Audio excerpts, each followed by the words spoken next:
तो book of Esper के episode 692 के साथ हाजिर हो। तो लास्ट एपिसोड के एंड पे हमने देखा था कि हमारे मास्टर भाई जो होते हैं वो कहते हैं क्यों ना हम लोग टियानजू से होकर गुजरे और वहां पर से सीधा हम लोग क्वान रॉन्ग की तरफ चले जाएंगे। और मुझे लगता है कि यही हमारे पास एक आखिरी ऑप्शन बचा है। तो वो सभी लोग फिर उसकी बात से सहमति करते हैं और कहते हैं चलो फिर ठीक है, हम लोग यहाँ पर टियानजू से ही गुजरते हैं। लेकिन मास्टर क्यू से कहते हैं जरा फिर से सोचो, वहां पर तीनों सेक्टर्स वहां पर मिलते हैं, तीन बड़े सेक्टर्स हैं जो कि टियानजू के साथ साथ है। तो क्या तुम्हें लगता है कि अगर हम वहां से गुजर कर जाएंगे तो कोई बड़ा सेक्टर को वहां पर बताएगा नहीं कि हम लोग वहां से गुजर कर जा रहे हैं? और ऊपर से हीवन ट्रेलिंग सेक्टर की टेरिटरी भी उनके सेक्टर के साथ मिलती है। तो मास्टर बायो से कहते हैं यही तो वजह है कि वो यहाँ पर इस बारे में सोचेंगे भी नहीं कि हम लोग वहां से गुजर कर जाएंगे, क्योंकि उन्हें भी यही पता होगा कि उनकी टेरिटरी वहां पर है तो हम लोग वहां से गुजर कर नहीं जाने वाले। तो हम लोग यहाँ पर इसका चांस ले सकते हैं, हो सकता है कि हम उनकी नाक के नीचे से निकल कर चले जाए और उन्हें इस बारे में पता भी ना चले। तो मुझे लगता है कि यही हमारे पास इस वक्त सबसे बेस्ट ऑप्शन है। हमें रिस्क लेना पड़ेगा और ये सोचना होगा कि उन लोगों को इस बारे में नहीं पता कि हम लोग वहां पर से गुजरेंगे। इसी वजह से मैं चाहता हूं कि हम सभी लोग वहां पर से निकलें, जितनी जल्दी हो सकता है हम लोग बॉर्डर को क्रॉस करेंगे और वहां पर क्वान रॉन्ग की तरफ चले जाएंगे। और एक बार क्वान रॉन्ग में पहुंच गए तो वहां पर से आगे हम लोग साउथ की तरफ चले जाएंगे। तो क्या तुम सभी लोग एग्री हो? तो वो सभी लोग मान जाते हैं और इसी के साथ ही 3 महीने के बाद का सीन दिखाते हैं। 3 महीने के बाद ये सभी एल्डर्स जो होते हैं वहां पर क्वान रॉन्ग के बॉर्डर के पास पहुंच जाते हैं। टियानजू और क्वान रॉन्ग के बॉर्डर के बीचों बीच ये लोग खड़े होते हैं। वहां पर मास्टर जैंग उसे कहते हैं क्या सभी लोग रेडी हैं? तो मास्टर बाई कहता है सभी लोग, जैसे मैं जहां पर कहूंगा सभी लोग तेजी के साथ भागेंगे और बॉर्डर को क्रॉस करके दूसरी तरफ चले जाएंगे। लेकिन जैसे वो सभी लोग वहां पर से भागकर बॉर्डर को क्रॉस करने लगते हैं उन्हें दोनों तरफ से घेर लिया जाता है। तो दोनों तरफ से डीमन स्कीमिंग सेक्टर, हीवन ट्रेलिंग सेक्टर और साथ में एक तीसरा सेक्टर होता है यानी कि हीवन मिस्टिक सेक्टर होते हैं। तो उनके लोग जो होते हैं उन्हें चारों तरफ से घेर लेते हैं। तो ये लोग कहते हैं कि ये कैसे पॉसिबल है, इन लोगों को कैसे पता चला कि हम लोग यहाँ पर आने वाले हैं? पिछले 3 महीने में कोई भी हमारे पीछे नहीं आया, लेकिन यहाँ पर अचानक से इन्होंने हमारा रास्ता कैसे ब्लॉक कर दिया? तो उसी के साथ ही वहां पर उस टीम को जो लड़का लीड कर रहा होता है उनसे कहता है तुम्हें क्या लगता है कि मास्टर शी ने यहाँ पर सारे के सारे प्लान को प्लान आउट नहीं किया होगा? हमें अच्छी तरह से पता था कि तुम लोग यहीं पर से होकर गुजरने वाले और तुम्हारे पास और कोई ऑप्शन नहीं है। तुम लोग यहीं पर से क्वान रॉन्ग के बॉर्डर को पार करके फिर आगे जाओगे। इसी वजह से मास्टर शी ने कहा था कि तुम्हारा पीछा करने की बजाय हम लोग डायरेक्टली यहाँ पर आकर तुम्हारा वेट करेंगे। इसी वजह से हम लोग छुपकर तुम्हारा वेट कर रहे थे और जैसे तुम लोग यहाँ पर आए हमने तुम्हें दर्द दबोचा है।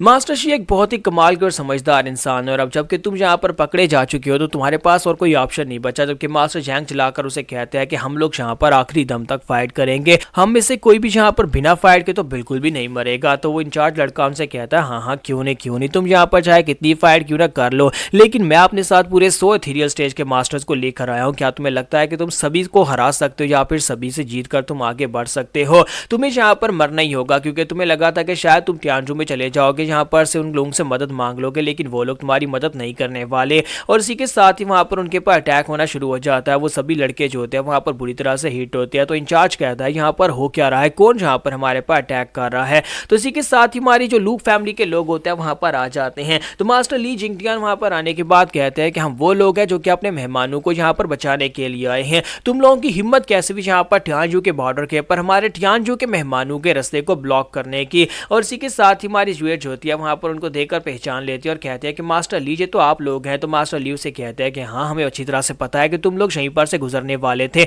हमें पहले से पता था कि तुम लोग यहाँ पर से गुजरोगे, इसी वजह से हम लोग तुम्हारा वेट कर रहे थे। अब तुम्हें परेशान होने की जरूरत नहीं है, सभी लोग हमारे साथ मिलकर फाइट करो। और इसी के साथ ही वहां पर फाइट स्टार्ट हो जाती है। जबकि मास्टर ली जिंगटियान जो होते हैं उस इंचार्ज लीडर के पास चले जाते हैं और उसे कहते हैं क्या तुम्हें वाकई में लगता है कि तुम यहाँ पर हमारे टेरिटरी में आकर हमारे मेहमानों को ब्लॉक कर सकते हो? तुम्हारे अंदर इतनी हिम्मत कहां से आ रही है? और साथ ही एल्डर ली जिंगटियान जो होते हैं उसके मुंह पर थप्पड़ मारते हैं। जैसे वो उसे थप्पड़ मारते हैं तो वो लड़का थप्पड़ के साथ ही मर जाता है और बाकी के सभी लोग वहां से भागना शुरू कर देते हैं और कहते हैं कि हम लोग यहाँ पर इनसे फाइट नहीं कर सकते, हमें वापस होकर जाकर रिट्रीट करना होगा, फिर रीग्रुप करेंगे और फिर आकर इनके पर अटैक करेंगे। तो अब यहाँ पर ये फाइट चल रही होती है और ऊपर जोमिंग को दिखाता है कि जोमिंग ऊपर खड़ा होता है और उसके साथ यंग लेडी मिस ली उसे होती है। वो कहती है मुझे लगता है कि मास्टर ली यहाँ पर ये सब कुछ संभाल लेंगे, वो बड़ी आसानी से के साथ यहाँ पर सब कुछ संभाल सकते हैं क्योंकि उनके पास कुछ एक्स्ट्रा पावर्स हैं जो कि बाकी एथेरियल स्टेज के मास्टर्स के पास नहीं होती। तो जोमिंग उसे कहता है कि हाँ हमें यहाँ पर अच्छी तरह से पता था कि ये लोग यहाँ पर पहले से आने वाले हैं और ये सब कुछ सर लैंगवू चैंग की वजह से हुआ है, क्योंकि सर लैंगवू चैंग ने इनके रूट को पहले से यहाँ पर डिस्कस किया हुआ था। उन्हें पता था कि वो लोग इसी रास्ते से गुजरेंगे और उनके पास और कोई ऑप्शन नहीं है,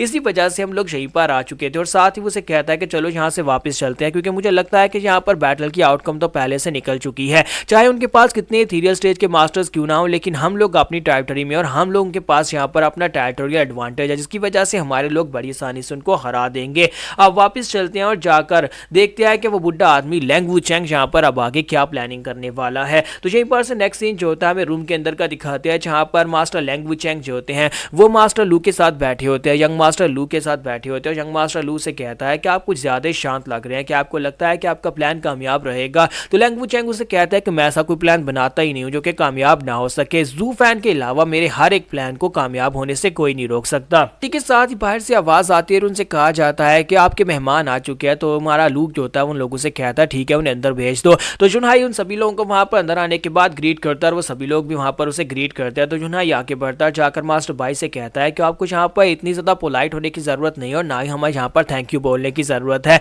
कि हमने यहाँ पर कोई एक्स्ट्रा ऑर्डिनरी काम नहीं कर दिया, बल्कि आप यहाँ पर ज़ू फैन के साथ ही और ज़ू फैन के क्लैन के साथ ही या फिर उनके साथ ही, चाहे वो आप उसके साथ एक दिन ही क्यों ना रहे हों, हम लोग यहाँ पर अपनी फैमिली की रक्षा करते हैं। अगर आप ज़ू फैन की फैमिली से हैं तो इसका मतलब है कि आप हमारी फैमिली से हैं, क्योंकि ज़ू फैन हमारी फैमिली है और हम लोग ज़ू फैन की फैमिली हैं। चाहे कुछ भी हो जाए यहाँ पर आपकी जान तो हमें बचाना ही थी, चाहे कुछ भी हो जाए हम लोग यहाँ पर आपके साथ लड़ेंगे, मरेंगे और आपकी जान बचाएंगे। तो मास्टर बाई उसे कहता है कि हम लोग यहाँ पर आपको इन सेक्टर्स के डिस्प्यूट में बिल्कुल भी खींचना नहीं चाहते थे, क्योंकि यहाँ पर 3 बड़े सेक्टर्स हमारे खिलाफ हैं। तो जुनहाई से कहता है कि आपको बिल्कुल परेशान होने की जरूरत नहीं है, और वैसे भी जब यहाँ पर इन कमीने लोगों ने बटलर ज़ू फैन के साथ कुछ बुरा करने के बारे में सोचा था, उसी वक्त ये तीनों बड़े सेक्टर्स जहाँ पर जितने भी गद्दार सेक्टर्स हैं वो सारे के सारे लू फैमिली के दुश्मन बन चुके थे, और लू फैमिली इन लोगों का एंड तक पीछा करेगी जब तक ये सभी लोग मर नहीं जाते। बटलर ज़ू फैन के साथ अगर कोई भी कुछ बुरा करेगा तो हम लोग यहाँ पर उसका बदला लेकर रहेंगे, चाहे यहाँ पर हमें अपनी जान ही क्यों ना देनी पड़े। तो यहाँ पर हमारी एपिसोड 692 का एंड होता है। नेक्स्ट एपिसोड में देखेंगे कि अब यहाँ पर आगे क्या होने वाला है। तो लास्ट एपिसोड के एंड पे हमने देखा था कि मास्टर बाई काफी ज्यादा हैरान होते हैं जब वो यहाँ पर जुनहाई के मुंह से ये बात सुनते हैं कि वो ज़ू फैन के लिए अपनी पूरी फैमिली को दांव पर लगा सकते हैं और ज़ू फैन के लिए आप अपनी जान भी दे सकते हैं। तो मास्टर बाई जो होता है वो जैंग की तरफ देखते हैं और कहते हैं ये किस किस्म का भाईचारा है, वो उसे अपना भाई मानता है और इसी के साथ ज़ू फैन भी यहाँ पर अपना भाई मानता है। लगता है कि ज़ू फैन के वहां पर हमारे डिमोनिक सेक्टर में ना रुकने का फैसला करने और जहाँ पर घर वापिस आने का फैसला करना बिल्कुल ठीक था, क्योंकि घर में उसके पास कुछ ऐसे लोग हैं जो उसे अपनी फैमिली मानते हैं। और इसी के साथ ही वहां पर उनके पर अटैक होता है या फिर वहां पर पैलेस हिलना शुरू हो जाता है। तो वो लोग कहते हैं ये क्या हो रहा है। तो सर लैंग वुचेंग उनसे कहते हैं परेशान होने की जरूरत नहीं है, हमारी डिफेंसिव फॉर्मेशन के ऊपर अटैक हो रहा है जिसकी वजह से पैलेस हिल रहा है। तो मास्टर की कहते हैं कि क्या यहाँ पर हमारे पर अटैक हो रहा है, इसका मतलब यह है कि वो तीनों ग्रेट सेक्टर्स के लोग यहाँ पर हमारा पीछा करते हुए आ गए होंगे। तो मास्टर भाई कहते हैं तो फिर तो हम लोगों ने आपको यहाँ पर बड़ी मुश्किल में डाल दिया, प्लीज हमें यहाँ पर से जाने दे वरना आपका क्लैन भी खतरे में पड़ जाएगा। सर लैंग वुचेंग उनसे कहते हैं कि आपको परेशान होने की जरूरत नहीं है, आपके यहाँ पर आने से पहले मैंने यहाँ पर सारे का सारा बंदोबस्त कर दिया था।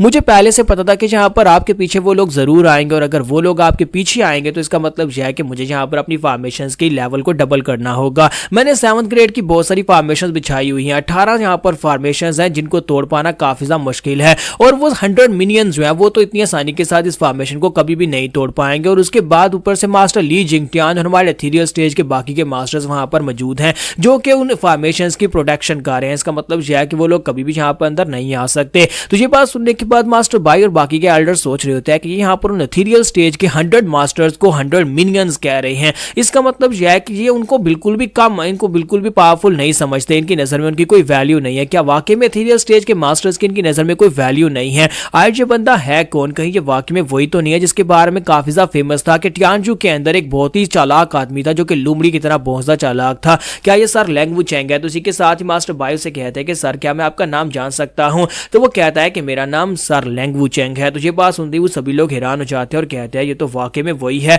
इसे हीवनली डिवाइन स्कीमर या फिर इसे यहाँ पर चालाक लुमड़ी कहा जाता था, ये तो सर लैंग वुचेंग है। तो लैंग वुचेंग उनसे कहते हैं कि तुम लोग यहाँ पर मुझे देखकर कुछ ज्यादा ही हैरान हो रहे हो, मैं तो बस यहाँ पर एक कल्टीवेटर हूँ जो कि बस यहाँ पर हिसाब लगाता हूँ, कल्टीवेशन के हिसाब से मैं तुम सभी लोगों से ज्यादा कमजोर होऊंगा। लेकिन अगर यहाँ पर देखा जाए मुझे प्रॉपर रिसोर्सेज दिए जाए या फिर मुझे यहाँ पर एक कैलकुलेशन के लिए कुछ मटेरियल्स दिए जाए तो मुझे नहीं लगता कि तुम में से कोई भी यहाँ पर मुझसे आगे निकल सकता है या फिर कोई मुझे फाइट में हरा सकता है। बात सुनते ही मास्टर की और मास्टर बाई दोनों से कहते हैं कि ये बात वाकई में सच है। और इसी के साथ सर लैंग वुचेंग उनसे कहते हैं तुम्हें परेशान होने की जरूरत नहीं है, योमिंग ने मुझे यहाँ पर जो रिपोर्ट भेजी थी उस रिपोर्ट के मुताबिक वो सभी लोग जो है वो इतने पावरफुल नहीं है, थोड़ी देर फाइट करने के बाद खुद ही यहाँ पर से वापस चले जाएंगे क्योंकि हम लोगों ने यहाँ पर जिस तरह से फॉर्मेशन बिछाई हुई है, मैंने यहाँ पर जानबूझकर इस तरह से फॉर्मेशन बिछाई है कि वो सभी लोग यहाँ पर से कमजोर पड़ के खुद ही वापस चले जाएं। सबसे पहले वो यहाँ पर क्या करेंगे, वो बहादुरी दिखाएंगे, फिर वो यहाँ पर क्या करेंगे, रोएंगे पीटेंगे, फिर उसके बाद वो थक जाएंगे और उसके बाद वो लोग यहाँ पर दोबारा बैटल के लिए नहीं आएंगे और चुपचाप वापस चले जाएंगे।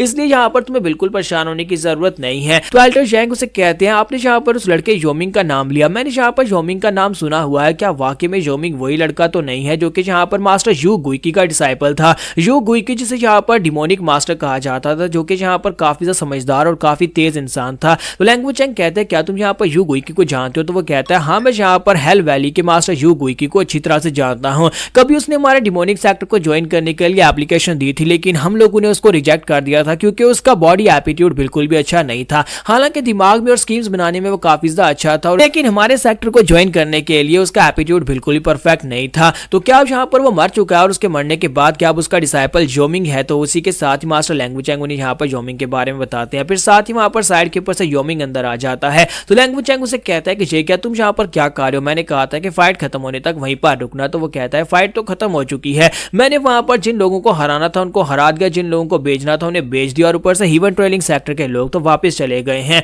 तो इसी के साथ ही मास्टर लैंग कहता है, लेकिन वो वापस कैसे चले गए, तुमने उन्हें कैसे मनाया है? तो वो कहता है, मैंने बस उन लोगों के सामने जाकर बात की कि हमारे पास यहाँ पर तुम्हारे हीवन ट्रेलिंग सेक्टर की तरफ से एक लेटर आया है, तुम्हारे सेक्टर लीडर ने एक लेटर भेजा है कि हमारा उनके साथ समझौता हो गया है, इसलिए चुपचाप यहाँ से वापस चले जाओ, हम तुम्हारे लोगों को नहीं मारेंगे। इसी वजह से वो सभी लोग यहाँ पर से वापस चले गए हैं। हीवन डीमन स्कीमिंग सेक्टर के लोगों को हमने मार दिया, बुरी तरह जख्मी कर दिया, हीवन मिस्टिकल सेक्टर के सभी लोगों को मार डाला और उसके बाद हीवन ट्रेलिंग सेक्टर के लोगों को जिंदा छोड़ दिया। तो वो सभी लोग इस बात से काफी ज्यादा हैरान हो जाते हैं और कहते हैं, क्या वाकई में यहाँ पर इन लोगों की उनके साथ कोई समझौता हो गया है? तो लैंग चैंग उसे कहता है, लेकिन मुझे तो यहाँ पर कोई लेटर मिला नहीं जिस लेटर के बारे में तुम बात कर रहे हो। तो योमिंग कहता है कि बहुत ही जल्दी आपको यहाँ पर एक लेटर मिलने वाला है, क्योंकि मुझे पता है कि ये लेटर आपको जरूर मिलेगा। मैंने आपको बात करते हुए सुना था कि आप सर लैंग चैंग यहाँ पर मास्टर जूजी चैंगफैंग को कह रहे थे कि जूजी चैंगफैंग जल्दी से वहां पर से वापस आने के बाद जब वो अपने टूर के ऊपर से वापस आएंगे तो वो सीधा वापस लू फैमिली में ना आए, बल्कि यहाँ से सीधा हीवन ट्रेलिंग सेक्टर में चले जाए। और अगर वो वहां पर जा रहे हैं तो इसका मतलब यह है कि वहां पर जाने के बाद वो बड़ी आसानी के साथ उसको मना लेंगे। हीवन ट्रेलिंग सेक्टर का जो मास्टर रेन है वो मान जाएगा और उसके बाद वो आपको एक लेटर भेजेगा कि हमारा तुम्हारे साथ समझौता हो चुका है। सर लैंग चैंग उसे कहता है कि तुमने तो यहाँ पर बड़ी आगे की सोच ली, ये बात वाकई में सच है कि मैंने जूजी चैंगफैंग से कहा था कि वो सीधा वहां पर हीवन ट्रेलिंग सेक्टर में चला जाए। तो जुनहाई उनसे कहता है कि आप लोग यहाँ पर किस बारे में बातें कर रहे हैं? तो सर लैंग चैंग उसे बताते हैं कि असल बात यह है कि जूजी चैंगफैंग अपनी एक्सपीडिशन के ऊपर से वापस आ रहे थे और मैंने एक जेट स्लिप के ऊपर उन्हें मैसेज भिजवाया है कि उन्हें डायरेक्टली वहां पर से हीवन ट्रेलिंग सेक्टर में जाकर सेक्टर लीडर रेन से बात करनी होगी और उन्हें परसुएड करना होगा, और मुझे लगता है कि अभी तक वो वहां पर पहुंच भी गए होंगे। तो ये बात सुनने के बाद जुनहाई एक्साइटेड होकर कहता है क्या वाकई में वापस आने वाले हैं? और बाकी के सभी लोग हैरान होकर कहते हैं, क्या वाकई में तुम लोगों ने यहाँ पर से किसी को हीवन ट्रेलिंग सेक्टर में भेजा है? तो क्या तुम्हें लगता है कि वहां सेक्टर लीडर रेन जो है वो इतनी आसानी से मानने वाला है? तो सर लैंग चैंग उनसे कहता है कि हाँ वो क्यों नहीं मानेगा, क्योंकि हमने वहां पर जिस बंदे को भेजा है वो बंदा हमसे भी बड़ा जीनियस है। आप लोगों ने यहाँ पर हमारे टियानजू के प्राइम मिनिस्टर के बारे में तो सुना होगा कि हमारे टियानजू के जो पुराने प्राइम मिनिस्टर थे जूजी चैंगफैंग, जो कि बहुत ज्यादा तेज इंसान है, जिनकी जुबान ऐसी मीठी छुरी की तरह फिरती है कि सामने वाला उनकी बात मानने को तैयार हो जाता है। हमने उन्हें वहां पर भेजा है और लू फैमिली के पास इस वक्त तीनों समझदार इंसान है, सर लैंग चैंग, योमिंग और साथ में जूजी चैंगफैंग। तो ये बात सुनने के बाद वो सभी लोग बहुत ज्यादा हैरान हो जाते हैं और कहते हैं यही तो वजह है कि जहां पर लू फैमिली इतनी प्रॉस्पर हो चुकी है, जहां तक कि पूरे का पूरा एम्पायर इनके कंट्रोल में है, क्योंकि इनके पास तीनों बड़े दिमाग हैं जो कि बहुत ज्यादा तेज चलते हैं और सही फैसले करते हैं। तो यही बात next scene heaven trailing sector का दिखाते हैं, जहां पर जूजी चैंगफैंग जो होते हैं पहुंच चुके होते हैं और वहां पर पहुंचते हैं तो सर रेन उसे कहता है कि जूजी चैंगफैंग तुम यहाँ पर इस जगह के पर क्या करने के लिए आए हो? मुझे नहीं लगा था कि तुम्हारे जैसा इंसान कभी यहाँ पर मुझसे मिलने के लिए आएगा। मुझे तो लगा था कि तुम इस वक्त यहाँ पर टियानजू एम्पायर के मामलात संभाल रहे होगे फिर से प्राइम मिनिस्टर बनकर, लेकिन तुम यहाँ पर इस जगह के ऊपर आकर सेक्टर के बीच में मसलों को निपटाने की कोशिश कर रहे हो। क्या तुम्हें इस बात का बिल्कुल भी डर नहीं है कि हम तुम्हें यहीं पर मार डाले और तुम यहाँ पर हमारे खिलाफ कुछ कर भी नहीं पाओगे? तो यहाँ पर हमारी एपिसोड 693 का एंड करेंगे और नेक्स्ट एपिसोड में देखेंगे कि सर सूजी यहाँ पर इसको किस तरह से मनाने वाले हैं।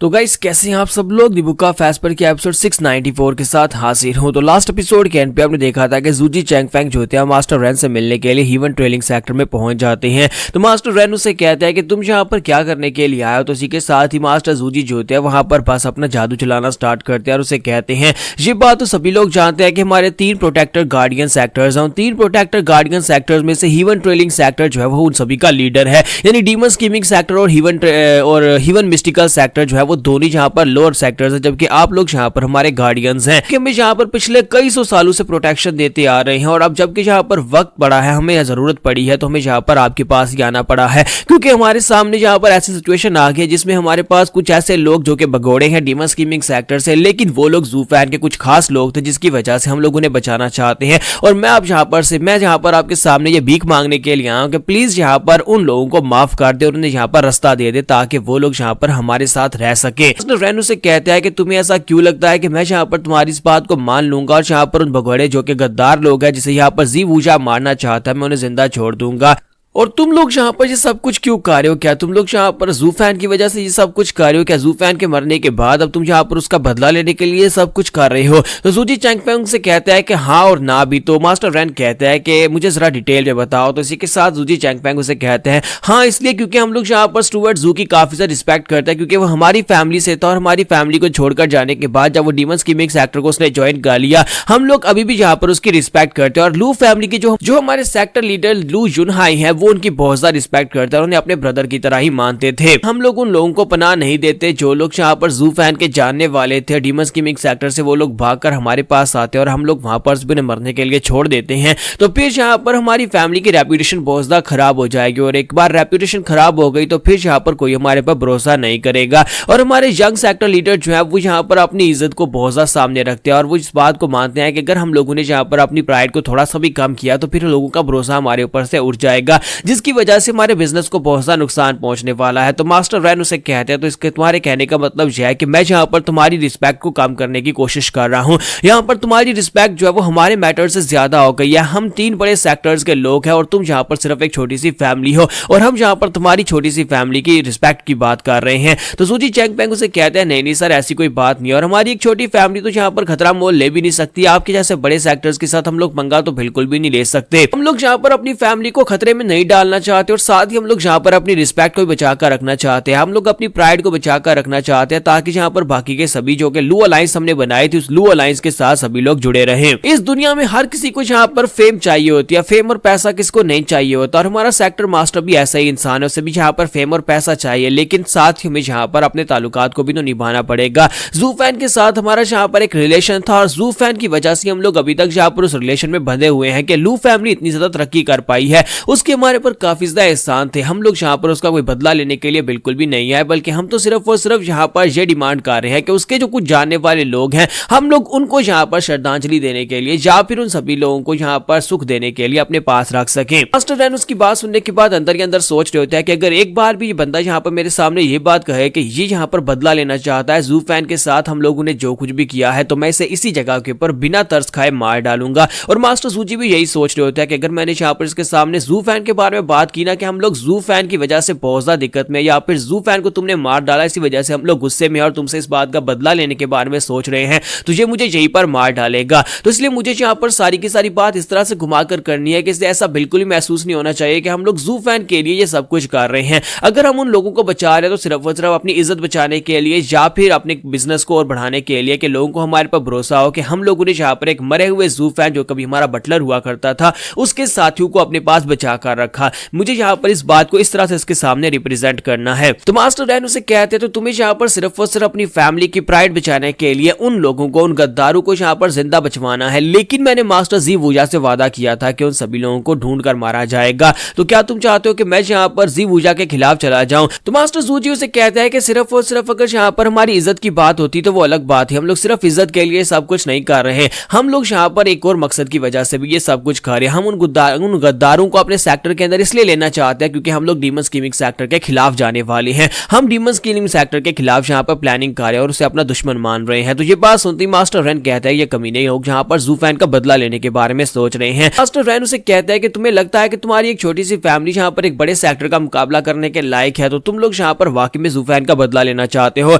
तो मास्टर जूजी कहते हैं कि नहीं, हम लोग कोई हीरोज नहीं है और हमें यहाँ पर मजबूर किया जा रहा है क्योंकि मुझे पता है कि यहाँ पर डीमन स्कीमिंग सेक्टर का जो नया मास्टर जी वूजा है अब यहाँ पर भोसदा गुस्से में है क्योंकि जूफैन हमारे सेक्टर हमारी लू फैमिली से ताल्लुक रखता था और जूफैन ने उसके साथ जो कुछ भी किया उसके बाद वो भोसदा गुस्से में है और मुझे लगता है कि वो अपना गुस्सा निकालने के लिए जहां पर इनोसेंट लोगों को मारना शुरू कर देगा, जिसमें हमारी टियांजू के हमारी लू फैमिली के लोग भी शामिल हैं और लू फैमिली को नुकसान पहुंचेगा तो जिससे लू अलायंस को नुकसान पहुंचेगा, लू अलायंस को नुकसान पहुंचेगा तो बिजनेस को नुकसान पहुंचेगा और आप लोगों को हर साल यहाँ पर जो पैसे भेजे जाते हैं हम लोग यहाँ पर टियांजू से आप लोगों के लिए हर साल यहाँ पर पैसे भिजवाते हैं, तीनों प्रोटेक्टर सेक्टर्स को यहाँ पर पेमेंट्स दी जाती हैं, वो टैक्सेस में बहुत ज्यादा बुरी तरह से कमी आने वाली है। आप भी अच्छी तरह से जानते हैं कि मास्टर जी वूशा की मेंटालिटी कैसी है, वो किस तरह का इंसान है। वो इस तरह का इंसान बिल्कुल भी नहीं है कि जो चुपचाप अपने सेक्टर में बैठे और अपने सेक्टर के ऊपर ध्यान दे। वो आपके जैसा तो बिल्कुल भी नहीं है कि वो यहाँ पर शांत मिजाज बिल्कुल भी नहीं है। आप एक बहुत ही समझदार और शांत मिजाज इंसान है, लेकिन वो ऐसा नहीं है। मास्टर रैन उसकी बात सुनने के बाद सोच रहा होता है कि मुझे लगता है ये वाकई में सच कह रहा है। जी वूशा कमीना इंसान है और उसके ऊपर भरोसा तो बिल्कुल भी नहीं किया जा सकता, वो कभी भी कुछ भी उल्टा सीधा कर सकता है। तो मास्टर रैन उसे कहता है कि मैं तुम्हारी सारी बातों को समझ रहा हूं, लेकिन मुझे लगता है कि यहाँ पर ये डिसीजन अकेले मैं बिल्कुल भी नहीं ले सकता, मुझे यहाँ पर बाकी के दोनों सेक्टर से भी बात करनी पड़ेगी। तो इसी के साथ ही मास्टर जूजी उसे कहते हैं कि सर आप यहाँ पर बाकी के दोनों सेक्टर्स के लीडर हैं। ये बात तो सभी लोग जानते हैं कि यहाँ पर आप बाकी के दोनों सेक्टर्स के लीडर और फिलहाल के लिए उनकी हालत ये हो चुकी है कि हीवन मिस्टिकल सेक्टर को जूफैन ने तबाह कर दिया। उसके बाद डीमन स्कीमिंग सेक्टर के अंदर भी आपको अच्छी तरह से पता है कि वहां पर उनके पास से ज्यादातर एल्डर्स भाग चुके हैं और कुछ एल्डर्स को उन्होंने खुद मार डाला है। उनके पास अब यहाँ पर इतनी पावर नहीं बची कि वो आपके खिलाफ जा सके। तो आपको बस यहाँ पर उनसे बात करने की जरूरत भी नहीं है, बस आपको यहाँ पर ऑर्डर सुनाने है कि उन्हें माफ कर दिया गया और उन दोनों सेक्टर्स में से कोई भी आपके खिलाफ नहीं जा पाएगा। हमें यहाँ पर अपनी सिक्योरिटी के बारे में सोचना है, इसी वजह से हम लोग यहाँ पर यही सोच रहे थे कि हीवन मिस्टिकल सेक्टर और इसके साथ साथ डीमन स्कीमिंग सेक्टर के अंदर अब यहाँ पर दोनों के अंदर कोई भी पावर नहीं बची कि वो टियांजू को बाहर के खतरों से बचा सके और हमें यहाँ पर अपने टियांजू को बचाने के लिए अब सिर्फ और सिर्फ आपके ऊपर ही भरोसा करना पड़ेगा, क्योंकि इस वक्त सिर्फ हीवन ट्रेलिंग सेक्टर एक ऐसा सेक्टर है जिनके पास फुल पावर है। और हम लोग यहाँ पर यही सोच रहे थे, हमारे सेक्टर मास्टर से बात हुई थी और हमारे सेक्टर लू फैमिली के सेक्टर मास्टर ने फैसला किया है हर साल यहाँ पर जो डीमन स्कीमिंग सेक्टर को 10% भेजा जाता है वो 10% अब आपको भेजा जाएगा। पहले आपको जितना भेजा जाता था उसका 10% अब आपको एक्स्ट्रा दिया जाएगा, क्योंकि आपको यहाँ पर अब हमारी प्रोटेक्शन की जिम्मेदारी लेनी होगी। तो मास्टर रैन उसे कहते हैं कि ये बात तो ठीक है, लेकिन मैं यहाँ पर एक ऐसा सेक्टर जो पहले से बुरी हालत में है, मैं उसके कटौती के हाथ में बिल्कुल भी नहीं हूँ। तो मास्टर जूजी उसे कहते हैं कि आपको यहाँ पर उनके बारे में ऐसा कहने की जरूरत नहीं है और आप भी अच्छी तरह से जानते हैं जो सबसे ज्यादा स्ट्रॉन्गेस्ट होता है उसी यहाँ पर लूट का माल मिलता है। डीमन स्कीमिंग सेक्टर के साथ जो कुछ भी हुआ वो सब कुछ उसकी अपने लोगों की गलती है, उन्हें अपने खुद अपने पैरों पर कुल्हाड़ी मारी है। उनके पास यहाँ पर जूफैन जैसा एक लीडर था जो उनके सेक्टर को आगे बढ़ा सकता था, लेकिन जी वूशा ने अपनी लालच के चलते यहाँ पर उस सेक्टर को वापस हासिल करने के लिए ये सब कुछ किया है। मास्टर रैन उसे कहते हैं लेकिन मुझे एक बात तो बताओ कि यहाँ पर डीमन स्कीमिंग सेक्टर जो है वो बहुत ही जल्दी मिडिल 3 सेक्टर्स में टॉप पोजीशन के ऊपर पहुंच जाएगा। जब वो वहां पर टॉप पोजीशन पर पहुंच जाएगा तो वो हमसे आगे निकल जाएगा, तो फिर क्या तुम्हें लगता है कि वो मेरे ऑर्डर्स को फॉलो करेंगे? तो मास्टर जूजी उसे कहते हैं कि सर क्या आपको वाकई में लगता है कि इस स्कैंडल के बाद उन्हें यहाँ पर कोई प्रमोट करने वाला है या फिर उन्हें मिडिल 3 सेक्टर्स में से टॉप 3 पोजीशन के ऊपर रखने के लायक वो लोग हैं? यानी कि क्या वो इस पोजीशन को डिजर्व करते हैं कि वो मिडिल 3 सेक्टर्स में से टॉप पोजीशन के ऊपर चले जाएं? तो मास्टर रैन उसकी बात सुनने के बाद उसे झटका लगता है और कहता है ये बात तो वाकई में सच है कि वो लोग यहाँ पर इस लायक बिल्कुल भी नहीं है। अभी जो उनके साथ स्कैंडल हुआ है उसके बाद तो उनके पास इतनी पावर्स भी नहीं है कि वो मिडिल 3 सेक्टर्स में टॉप पोजीशन के ऊपर जा सके। तो यहाँ पर हमारी एपिसोड 694 का एंड होता है। तो क्या जूजी चैंगफेंग यहाँ पर मास्टर रैन को मना पाएंगे? क्योंकि मास्टर रैन का लालची चेहरा देखकर तो ऐसे ही लग रहा है कि वो बड़ी आसानी से मान जाएगा।